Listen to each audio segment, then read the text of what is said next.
Hi there, everybody. My name's Terri-Anne, and I am a mum of three and a care experienced youth worker from Leeds. Um, I've just finished my master's last year, and I've worked predominantly as a volunteer in my community since I left care at 16. Um, it wasn't until I had my own children that I started to realise I could make a career out of it and make a difference. I've always been motivated by challenging, because I've always been able to see injustice in the system and outside. So how do I describe the work that I do? So I started a project called NIA, which is a National Initiative for Youth Accountability. National Initiative for Youth Advocacy and Accountability. The work I do is to support young people with complex needs, those that are care experienced or already criminalised or at risk of becoming. And our aim is to give those young people voice and influence, show them that they have agency and allow them to be part of the decisions that are made about their lives instead of just being in the mix of it and not really feeling included. Now, this situation has gone on ever since I think the care system has been in place. There's always children that have never been heard or never felt part of the decisions, and that leads to further trauma. It leads to lack of confidence. It leads to young people feeling unwanted and unheard. One thing that I'm passionate about is young people having a voice. So that was what led me to start the project. I fostered my younger brother on a kinship order. And even while I fostered him, I could constantly see inequalities and things that we were having to fight for. Just as I thought my journey with care experience was coming to an end, that's when I realised I have to go deeper. Being there for my brother wasn't the thing that was going to make the change, although it made the change to him and my life.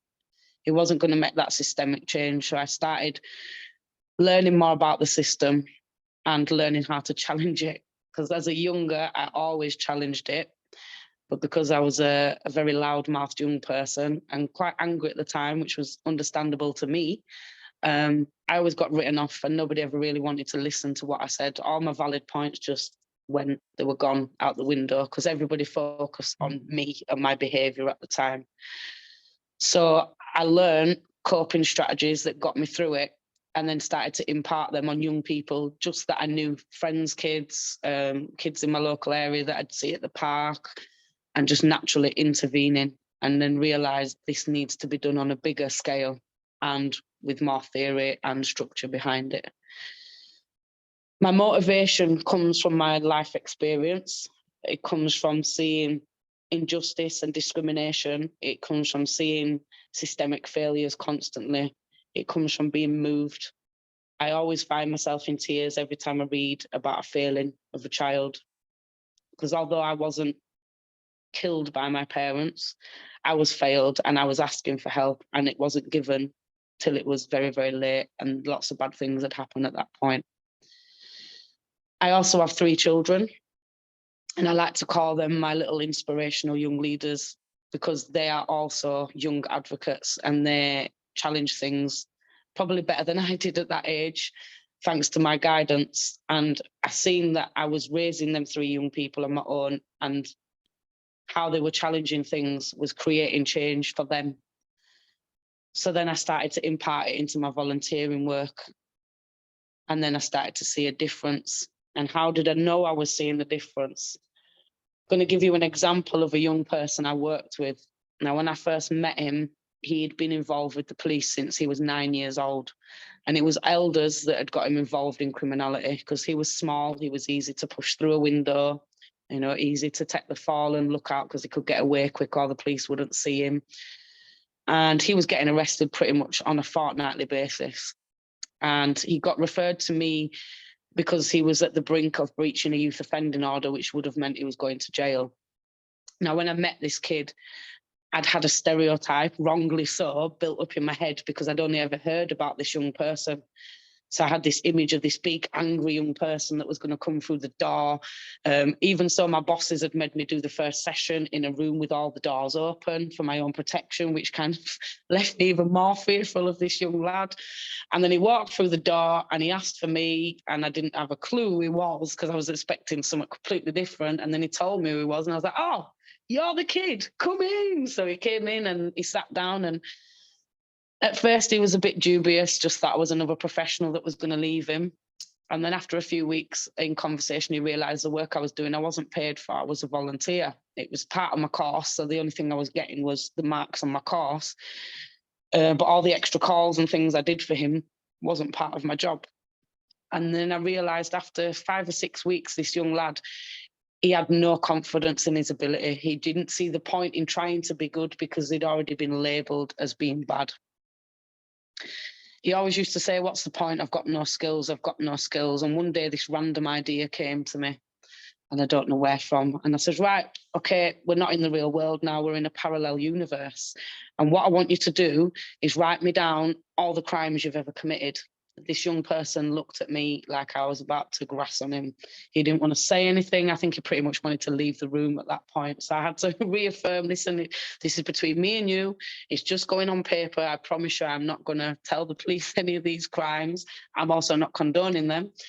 And he wrote down a long list. So from burglary, street robbery, shoplifting, selling drugs. He had a very decent catalogue there of crimes. So I said, right, now what we're going to do is we're going to look at each crime that you've committed, and we're going to break it down into the skills that it took. So, for example, to burgle a house, you're going to have to do a risk assessment, aren't you? You need to know what neighbours are around, if there's CCTV, so on and so forth. You need a knowledge of tools because you're going to have to go check out your property and see if there's any open entrances, what's the easiest way in. So you're going to have a knowledge of the doors and the tools. You're going to have a bit of a good geographical knowledge because you're going to need a quick escape route. You're going to need to be on high alert and adapt to this surrounding. So we basically did that for each crime. And by the end of it, he just looked at me really confused and still quite insecure that I was ready to go hand this all to the police. And I said, right, next week when you come in, I've got a present for you. And he's like, what do you mean? I said, this is going to change into something else. So he didn't have a clue what I was going to do at that point. Come back the next week, quite intrigued, actually. I thought he wasn't going to come back in case he thought I had the police waiting to arrest him. But he came back and I presented to him a CV.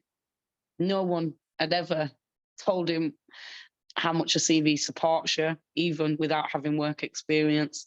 And like I said, he thought he had no skills. So at this point, he's reading this two-sided CV and looking at all his skills, and then I seen a tear in his eye. He said, how did you do that? And I said, I didn't do anything. You just told me all your skills, and I've just transferred it using different words into a document that says something completely different and actually shows how amazing you are. From that day forward, he started to trust me. Now, he stopped engaging with probation.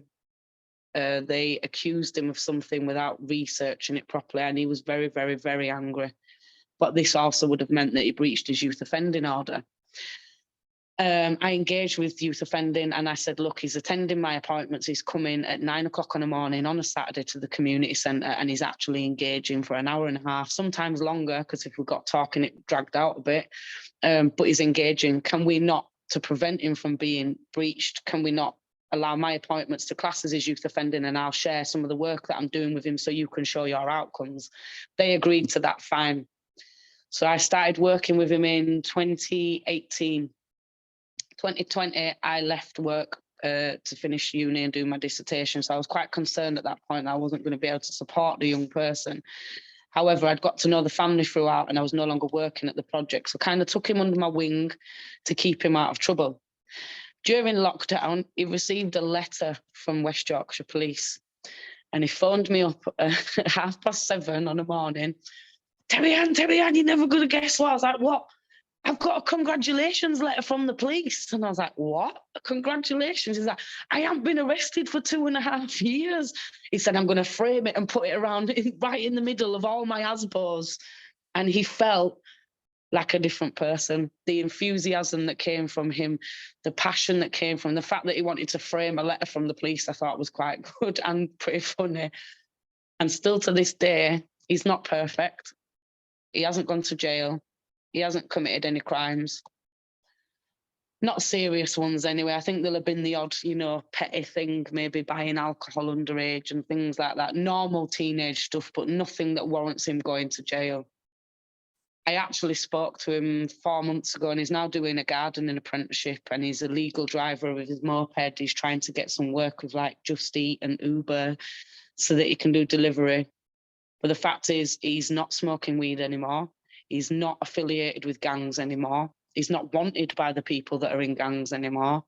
And he's pretty much living a quietish life in comparison to what he's done. So although I haven't fully transformed his life, and I haven't, he's not perfect, he forever thanks me, always thanks me, if it weren't for you. And I just have to reaffirm, I didn't do anything.